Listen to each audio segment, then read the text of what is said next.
Hi guys, ഗലിബർ എന്ന YouTube channel എല്ലാവർക്കും സ്വാഗതം. ബിഗ് ബോസ് മലയാളം സീസൺ 7 ഒരു അൺഎക്സ്പെക്ടഡ് ആയിട്ട് അല്ലെങ്കിൽ അൺഫെയർ ആയിട്ടുള്ള ഒരു എവിക്ഷൻ നടന്നിട്ടുണ്ട്. അതിന്റെ കാരണക്കാർ ആരൊക്കെയാണെന്ന് ഇന്നത്തെ വീഡിയോയിൽ ഞാൻ പറയാൻ പോകുന്നത്. കുറെ പേര് പറയുന്നത് ഞാനാണ് കാരണക്കാരൻ എന്നാണ്. അതായത് എന്റെ അൺഒഫീഷ്യൽ വോട്ടിംഗ് സ്റ്റാറ്റസ് കണ്ടിട്ടാണ് അവർക്ക് വോട്ട് കൊടുക്കാണ്ട് വേറെ ആൾക്കാർക്ക് വോട്ട് കൊടുത്തതെന്ന്. അപ്പം ഞാൻ അതിനെ കുറിച്ചൊക്കെ പറയാം. ശരിക്കും പറഞ്ഞാൽ ജിസേലിന്റെ പുറത്താകൽ, ജിസേലിന്റെ എവിക്ഷൻ ഒരു അൺഫെയർ എവിക്ഷൻ ആണ്, വിശ്വസിക്കാൻ പറ്റാത്ത എവിക്ഷൻ ആണ്. ബിഗ് ബോസിനെ സ്നേഹിക്കുന്നവരും ബിഗ് ബോസ് ലൈവായിട്ട് കണ്ടുകൊണ്ടിരിക്കുന്നവർക്കും അതൊരു അൺഫെയർ ആയിട്ടാണ് തോന്നുന്നത്. എനിക്ക് ഭയങ്കര വിശ്വസിക്കാനാവാത്ത ഒരു എവിക്ഷൻ ആയിരുന്നു ജിസേലിന്റെ എവിക്ഷൻ. അതിന് കാരണം കുറേ ഉണ്ട്. ആ കാരണങ്ങൾ ഞാൻ പറയാം. ചിലർ പറയുന്നു ഞാനാണ് കാരണക്കാരൻ, എന്നെ കൊണ്ട് അങ്ങനെ ആരെങ്കിലും പുറത്താക്കാൻ സാധിച്ചിരുന്നെങ്കിൽ ഞാൻ ആരാണ് ചേട്ടാ എന്ന് ഞാൻ ചോദിച്ചു പോയേനെ. അങ്ങനെ എന്റെ അൺഒഫീഷ്യൽ വോട്ടിംഗ് സ്റ്റാറ്റസ് നോക്കിയിട്ട് നിങ്ങൾ വേറെ ആർക്ക് വോട്ട് കൊടുക്കുക എന്ന് പറയുന്നത് എനിക്ക് വിശ്വസിക്കാൻ പറ്റുന്നില്ല. നിങ്ങൾക്കൊരു ഇഷ്ട മത്സരാർത്ഥി ഉണ്ടാവും, അവർക്ക് വേണ്ടിയിട്ട് നിങ്ങൾ ജിയോ ഹോട്ട്സ്റ്റാർ കയറി തന്നെ വോട്ട് ചെയ്യണം, എന്നാൽ മാത്രമേ ആ മത്സരാർത്ഥി സേവാത്തുള്ളൂ എന്ന് എന്റെ എല്ലാ വീഡിയോസിലും ഞാൻ പറയുന്നുണ്ട്. ഇതൊരു അൺഒഫീഷ്യൽ വോട്ടിംഗ് സ്റ്റാറ്റസ് ആണ്. അൺഒഫീഷ്യൽ വോട്ടിംഗ് സ്റ്റാറ്റസ് എന്ന് പറയുന്നത് സോഷ്യൽ മീഡിയ പോളിൽ ഏറ്റവും കൂടുതൽ സപ്പോർട്ട് ചെയ്യുക, ഇന്ന ആക്കാണ് ഞാൻ സപ്പോർട്ട് ചെയ്യുന്നത്, ഈ ആഴ്ചത്തെ വീക്കിൽ ഞാൻ ഇന്ന ആക്കാണ് സപ്പോർട്ട് ചെയ്യുന്നതെന്ന് ഉള്ള ഇതാണ്. അവരെല്ലാം വോട്ട് ചെയ്യണമെന്നില്ല, എന്നാലും ഇതൊരു ഏകദേശ ചിത്രം നിങ്ങൾക്ക് ലഭിക്കും. കാരണം ഇത് തുടങ്ങിയത് ഞാൻ സീസൺ 3 തൊട്ട് തുടങ്ങിയതാണ്. അന്ന് തൊട്ട് നമുക്ക് ഒരു കുഴപ്പമില്ല, ഇതുവരെയ്ക്കും നമ്മൾ പറയുന്ന രീതിയിൽ തന്നെയാണ് കാര്യങ്ങൾ പോയിട്ടുള്ളത്. അതായത് സോഷ്യൽ മീഡിയയിലെ സപ്പോർട്ടിനനുസരിച്ച് തന്നെയാണ് ഓരോ എവിക്ഷൻ നടന്നിട്ടുള്ളത്. ഈ സീസൺ എടുത്താലും നിങ്ങൾക്ക് മനസ്സിലാകും നമ്മുടേത് പാളിപ്പോയതുള്ളത് ജിഷിന്റെ കാര്യത്തിലും ഈ ജിസേലിന്റെ കാര്യത്തിലാണ്. ബാക്കിയെല്ലാം കറക്റ്റ് തന്നെ നമ്മുടെ സെക്കൻഡ് നിൽക്കുന്നവർ, ഇല്ലെങ്കിൽ ലാസ്റ്റ് നിന്ന് സെക്കൻഡ് നിൽക്കുന്നവരോ ഇല്ലെങ്കിൽ ലാസ്റ്റ് പൊസിഷനിൽ നിന്നവർ തന്നെയാണ് പോയിട്ടുള്ളത്. അത് സോഷ്യൽ മീഡിയയിൽ ഓരോർക്കും ലഭിക്കുന്ന സപ്പോർട്ട് അനുസരിച്ചാണ് നമ്മൾ ഈ അൺഒഫീഷ്യൽ അവരെ വോട്ട് ചെയ്തെന്ന് പറയുന്നത് അനുസരിച്ചാണ് നമ്മൾ അൺഒഫീഷ്യൽ വോട്ടിംഗ് സ്റ്റാറ്റസ് ഇടുന്നത്. അല്ലാണ്ട് ഇത് നമ്മുടെ ജിയോ ഹോട്ട്സ്റ്റാറിൽ നിന്ന് നമുക്ക് കിട്ടുന്ന വോട്ടിംഗ് പാറ്റേൺ അല്ല. ഞാൻ എപ്പോഴും പറയുന്നത് ഇത് അൺഒഫീഷ്യൽ വോട്ടിംഗ് സ്റ്റാറ്റസ്, അതായത് സോഷ്യൽ മീഡിയയിൽ ഇന്ന ദിവസം ഇന്ന ആൾക്ക് വോട്ട് ചെയ്തു എന്ന ആ കാൽക്കുലേഷനിലാണ് നമ്മൾ വോട്ടിംഗ് സ്റ്റാറ്റസ് വിടുന്നത്. അത് കാരണമാണ് ജിസേൽ പുറത്തായെന്ന് പറഞ്ഞു കഴിഞ്ഞാൽ ഞാൻ പിന്നെ ഇവിടെ നിൽക്കേണ്ട ആളല്ല. അങ്ങനെയാണെങ്കിൽ എനിക്ക് എത്രയോ ഇടത്തൊക്കെ പൈസ മേടിച്ചിട്ട് ഈ ബിഗ് ബോസ് വരുന്നവരെല്ലാം എനിക്ക് പുറത്താക്കല്ലോ. എനിക്ക് ഫേക്ക് ആയിട്ട് ഇല്ലെങ്കിൽ സോഷ്യൽ മീഡിയ പോൾ അനുസരിച്ച് ഫേക്ക് ആയിട്ട് ഓരോന്നുണ്ടാക്കിയിട്ട് എനിക്ക് അങ്ങനെ പുറത്താക്കാമല്ലോ. നമ്മുടെ ഈ പരിപാടി തുടങ്ങിയത് സീസൺ 3 തൊട്ട് 4 തൊട്ടൊക്കെയാണ്. ഇതുവരയ്ക്കും അങ്ങനെ ഒരു സംഭവം ഇതുവരെ ഉണ്ടായിട്ടില്ല. ഏകദേശം കറക്റ്റ് ആയിട്ട് തന്നെയാണ് കാര്യങ്ങൾ പോയിട്ടുള്ളത്. ഫിനാലിൽ വിന്നർ ആവുന്ന കാര്യങ്ങളെല്ലാം കറക്റ്റ് ആയിട്ട് തന്നെയാണ് പോയിട്ടുള്ളത്. അതിന് ഒരു മാറ്റമില്ല. നിങ്ങൾക്ക് എന്റെ പ്രീവിയസ് വീഡിയോസ് നിങ്ങൾക്ക് നോക്കാം, പരിശോധിക്കാം, നിങ്ങൾക്ക് അതിൽ കിട്ടും. അപ്പം ഞാനാണ് കാരണക്കാരനെന്ന് പറയുന്നത് അതിൽ അക്സെപ്റ്റ് അല്ല. പിന്നെ ജിസേൽ എങ്ങനെ പുറത്തായി? ഈ ജിസേലിനെ സപ്പോർട്ട് ഉണ്ടെന്ന് പറയുന്നവരാരും ജിയോ ഹോട്ട്സ്റ്റാറിൽ കയറിയിട്ട് വോട്ട് ചെയ്തിട്ടില്ല. അത് കാരണം തന്നെയാണ് പോയത്. അല്ലാണ്ട് ഇനി വേറെ എന്തെങ്കിലും വോട്ടിങ്ങിന്റെ വേറെ എന്തെങ്കിലും കൃത്രിമത്വം നടത്തിയിട്ടുണ്ടോ എന്നൊന്നും എനിക്കറിയില്ല. അതിൽ പറയാനുള്ള ആളുമല്ല. കാരണം ഇതിൽ ഓഡിറ്റ് നടക്കുന്നതാണ്.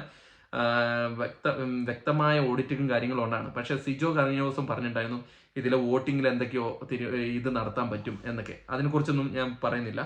അപ്പൊ പിന്നെ ഒരു കാര്യം എന്ന് പറഞ്ഞാൽ PR ഗ്രൂപ്പുകളുടെ ഇടപെടലുണ്ടോന്ന്. PR ഗ്രൂപ്പുകൾ ഇതിൽ വന്നിരിക്കുന്ന പ്രശ്നം എന്ന് പറഞ്ഞു കഴിഞ്ഞാൽ ഷാനവാസ്, അനീഷ് എന്ന് പറഞ്ഞ വമ്പൻ സ്രാവുകൾ ഈ നോമിനേഷൻ ലിസ്റ്റിൽ വന്നിട്ടില്ല. അപ്പൊ ഇവരുടെ വോട്ട് ആർക്ക് പോയി എന്നുള്ളതാണ്. അത് ലാലേട്ടൻ പല പ്രൊമോസുകളിലും പറയുന്നുണ്ട്. നിങ്ങൾക്ക് ഇഷ്ടപ്പെട്ട മത്സരാർത്ഥികൾക്കും നന്നായി കളിക്കുന്നവർക്കും മാത്രം വോട്ട് ചെയ്യുക, അതും ഹോട്ട്സ്റ്റാറിൽ കയറി തന്നെ വോട്ട് ചെയ്യുക എന്നാണ് പറയുന്നത്.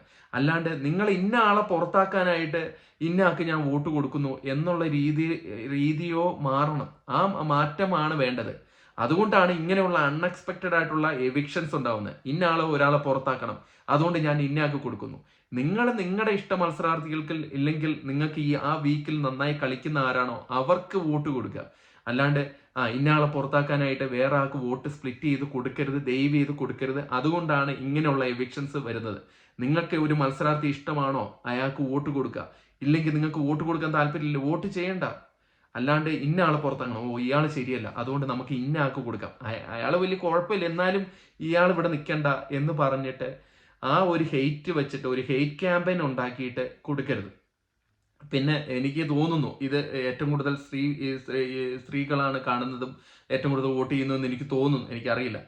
അങ്ങനെയാണെങ്കിൽ അവർക്ക് ചിലപ്പോൾ ജിസേലിനെ ഇഷ്ടം ഉണ്ടാവില്ല. ജിസേലിന്റെ പുറത്തുനിന്ന് വന്ന ഒരു ഭാഷ അല്ലെങ്കിൽ അങ്ങനത്തെ ഉള്ള അക്സെപ്റ്റ് ചെയ്യാൻ പറ്റില്ല. ചിലപ്പോൾ അങ്ങനെയാവാട്ടോ. പക്ഷെ ഇത് ശരിക്കും പറഞ്ഞാൽ ടോട്ടലി അൺഫെയർ എവിക്ഷൻ ആണ്. അത് പറയാതിരിക്കാൻ വയ്യ. അപ്പൊ ചോദിക്കുന്നുണ്ട്, കുറെ പേര് ചോദിക്കുന്നുണ്ട്, സീക്രട്ട് റൂമിലാണോ ജിസേൽ? ഇതുവരയ്ക്കും അങ്ങനെ ഒരു അറിവ് എനിക്ക് വന്നിട്ടില്ല. സീക്രട്ട് റൂം എന്ന് പറഞ്ഞ സംഭവം അതിൻ്റെ അകത്തുണ്ടെന്ന് പോലും നമുക്കറിയത്തില്ല. അങ്ങനെ ഒരു സംഭവമില്ല. നമുക്ക് അറിഞ്ഞ കാര്യങ്ങൾ നിങ്ങളുടെ അടുത്ത് വെളിപ്പെടുത്തി, ഫസ്റ്റ് തന്നെ വെളിപ്പെടുത്തി. എവിക്ഷൻ നടന്ന കാര്യം കറക്റ്റായിട്ട് തന്നെ നമ്മൾ കാര്യങ്ങൾ വെളിപ്പെടുത്തേണ്ടത്. ഇതുവരെ നമ്മുടെ അത് തെറ്റിയിട്ടില്ല. നമ്മുടെ ഇൻഫർമേഷൻ നമ്മുടെ ചാനലിൽ കൂടെ കൊടുത്തു ഒന്നും തെറ്റിയിട്ടില്ല. അപ്പം സീക്രട്ട് റൂം ടാസ്ക് ഇല്ലെന്ന് തന്നെയാണ് ഞാൻ വിശ്വസിക്കുന്നത്. 100% നമുക്ക് അങ്ങനെ ഒരു ഇൻഫർമേഷൻ വന്നിട്ടില്ല. അതുകൊണ്ടാണ് ഞാൻ പറയുന്നത് സീക്രട്ട് റൂം ടാസ്ക് ഇല്ല. പിന്നെ ജിസേൽ പുറത്തായതിനുള്ള കാരണം ഇതുപോലെ വോട്ട് സ്പ്ലിറ്റ് ആണ്. ആ പരിപാടി നിങ്ങൾ ദയവ് ചെയ്ത് ചെയ്യാതിരിക്കുക. അതായത് അനീഷ് ഫാൻസോ ഇല്ലെങ്കിൽ ഷാനവാസിന്റെ ഫാൻസോ അങ്ങനെയുള്ളവർ വോട്ട് സ്പ്ലിറ്റ് ചെയ്യരുത്. കുറെ പേര് പറയുന്നുണ്ട്, നിങ്ങളുടെ വോട്ടിംഗ് സ്റ്റാറ്റസ് കാരണമാണ് ഈ പരിപാടി നിർത്തി പോകണം എന്നൊക്കെ എൻ്റെ അടുത്ത് പറയുന്നുണ്ട്. എൻ്റെ വോട്ടിംഗ് സ്റ്റാറ്റസ് കാരണമാണ് ഒരാളെ പുറത്താക്കാൻ എനിക്ക് പറ്റുമെങ്കിൽ ഞാൻ ആരാണ് നിങ്ങളൊന്ന് ചിന്തിക്കുക. അപ്പം ഞാൻ എല്ലാ സീസണിലും എനിക്ക് അപ്പം എല്ലാവരും കൂടെ എന്നെ വന്ന് കാണുമല്ലോ കയറുന്നതിന് മുമ്പ്, എനിക്ക് ഇതുപോലെ ഫേക്കായിട്ട് ഇത് വെക്കണം, അപ്പോൾ നിങ്ങൾ മറ്റുള്ളവരെ പുറത്താക്കാൻ പറ്റുമല്ലോ എന്നുള്ള കാര്യങ്ങൾ. അപ്പം ഇത് ശരിക്കും പറഞ്ഞാൽ നമുക്കും വിഷമമുള്ള കാര്യമാണ് ജിസേൽ പുറത്താവുന്നത്. അൺഫെയർ ആയിട്ടുള്ളൊരു എവിക്ഷൻ തന്നെയാണിത്. ഇനിയെങ്കിലും നിങ്ങൾക്ക് ഇഷ്ടപ്പെട്ട മത്സരാർത്ഥികൾക്കും നിങ്ങൾക്ക് അതിനുള്ളിൽ നിൽക്കാൻ യോഗ്യതയുള്ളവർക്കും മാത്രം വോട്ട് ചെയ്യുക. സ്പ്ലിറ്റ് ചെയ്ത് വോട്ട് ചെയ്യാതിരിക്കുക. ഇതാണ് എൻ്റെ അഭ്യർത്ഥന. നമ്മുടെ ഈ അൺഒഫീഷ്യൽ വോട്ടിംഗ് സ്റ്റാറ്റസ് തുടങ്ങിയത് കുറേ കാലമായിട്ട്. അപ്പം അത് അങ്ങനെ നിർത്താൻ പറ്റില്ല. നമ്മളൊരു സപ്പോർട്ട് ഏകദേശ ചിത്രം നിങ്ങൾക്ക് കാണിച്ചു തരുന്നു എന്നുള്ളതാണ് സോഷ്യൽ മീഡിയ പോൾ വെച്ചിട്ട്. പക്ഷെ അവരൊക്കെ വോട്ട് ചെയ്യണമെന്നില്ല, അതും കൂടെ മനസ്സിലാക്കുക. ഇതുവരെയ്ക്കും അങ്ങനെ വലിയ രീതിയിലൊന്നും തെറ്റായി പോയിട്ടില്ല. പക്ഷെ ഇപ്പോൾ ജിസേൽ പോയത് വളരെ ഷോക്കിംഗ് ആണ്. അത് ഞാൻ അക്സെപ്റ്റ് ചെയ്യുന്നു. അപ്പം നിങ്ങൾ നമ്മുടെ ചാനലിൽ കൂടെ ഉണ്ടായിരിക്കുക. ചാനൽ ആരെങ്കിലും സബ്സ്ക്രൈബ് ചെയ്യില്ലെങ്കിൽ ദയവേത് ചാനൽ സബ്സ്ക്രൈബ് ചെയ്യുക. ബിഗ് ബോസ് എല്ലാ അപ്ഡേറ്റുകളും, എവിക്ഷൻ ആരാണ് പുറത്താന്നുള്ള കാര്യങ്ങളെല്ലാം പെട്ടെന്ന് തന്നെ നിങ്ങൾ അറിയിക്കുന്നതായിരിക്കും. അതുവരെയും ടാറ്റ ബൈ, താങ്ക് യു.